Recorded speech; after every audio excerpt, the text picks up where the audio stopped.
Tere tulemast Musta Kassi Taro lugemisse Veevalajad. Siit tuleb lugemine teile nädalaks 26. jaanuar kuni 1. veebruar. Ma olen teile siia valmis pannud 7 kaarti ja vaatame, mis neil kaartidel teile siis selleks nädalaks öelda on. No kui eelmine nädal meil lõppes sellega, et ma ei näe, kuhu suunas me edasi läheme, siis ma võin öelda ette, et ma ei ole ka sellel nädalal väga palju targem.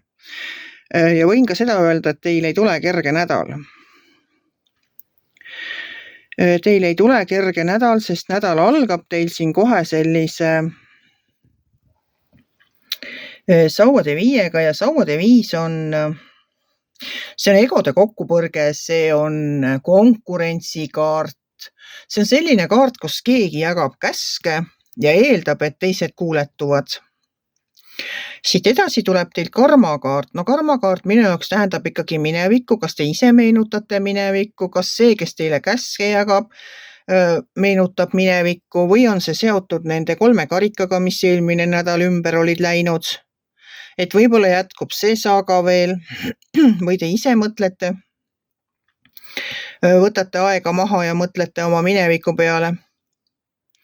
Siis 3. kaart on siin müntide kuninganna. Müntide kuninganna on kokkuhoidlik naisterahvas. Tema ei larista. Ja hoidke teie ka siis oma rahaasjad siin kuu lõpus kontrolli all, et ärge kulutage emotsiooniostude peale. Siis on siin mõõkade kaart ja see mõõkade kuus. Mõõkade kuus on... Ma arvan, et antud situatsioonis tähendab see sellest, et te nagu võiksite sellest olukorrast eemalduda või soovite sellest olukorrast eemalduda. Te tunnete, et see asi on ikka juba üle piiri läinud päriselt ka. See koorem on liiga raske teil kanda üksinda. Seda näitab mul siin alumine kaart. See on sauade 10 ja sauade 10 räägib sellest, et koorem on, kas te olete ise endale võtnud liiga suure koorma? Või on see teile pandud õlgadele liiga suur koorem? Aga see on liiga raske teie jaoks ja teil on täiesti,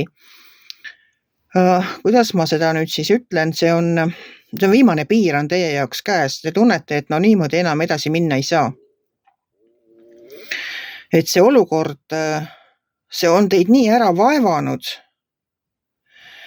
mis iganes te praegu läbi elate, armsad veevalajad, siis mina hoian teile lihtsalt praegu pöidlaid peos, et te ei katkeks. Pidage nõu sõpradega, küsige nende käest. Aga mul on teile üks rõõmustav uudis. Kahjuks ma jälle kaugemale ei näe, aga rõõmustav uudis on see, et veebruarikuuga, mis tuleb veebruari 1. veebruar, kõik saab läbi, et teie elus toimub mingi väga järsk muutus ja kuna siin on siuke jama kogu aeg, siis see muutus saab ainult paremuse poole viia. Et surmakaart siin lõpetab ära selle vana perioodi teie elus ja teie elus hakkab täiesti uus periood. No, uus peab olema helgem, sest me läheme ikka kevade poole. Ma ei näe, mis see on. Ma näen seda alles siis, kui ma järgmise nädala kaarte laon. Aga kuidas ma seda nüüd siis kokku võtan? Hoidke ise oma ego kontrolli all, ärge kakelge kellegagi. Olge rahaasjades ettevaatlik, ei ole mõtet ka väga seal minevikus kaevata. Minevikus võib kaevata ainult siis, kui te tahate praegu vältida minevikus tehtud vigu. Et see on ainus põhjus minevikus kaevata. Kui teil on võimalik sellest olukorrast eemalduda, võtke nädalavahetuseks lihtsalt aeg maha, ma ei tea, sõitke kusagile, kui teil on see võimalik. Eemalduge olukorrast, minge sõpradega, rääkige sõpradega ja ma saan aru teie tüdimusest ja sellest väsimusest, mis teil on. Aga see tuleb lihtsalt üle elada. Sest edasi lähevad asjad hoopis teises suunas. See tuleb lihtsalt üle elada. Et veetke aega sõpradega, rääkige neile, teil on kindlasti mõni südamesõbranna või südamesõber, kellega rääkida. Jagatud koorem on igal juhul pool koormat.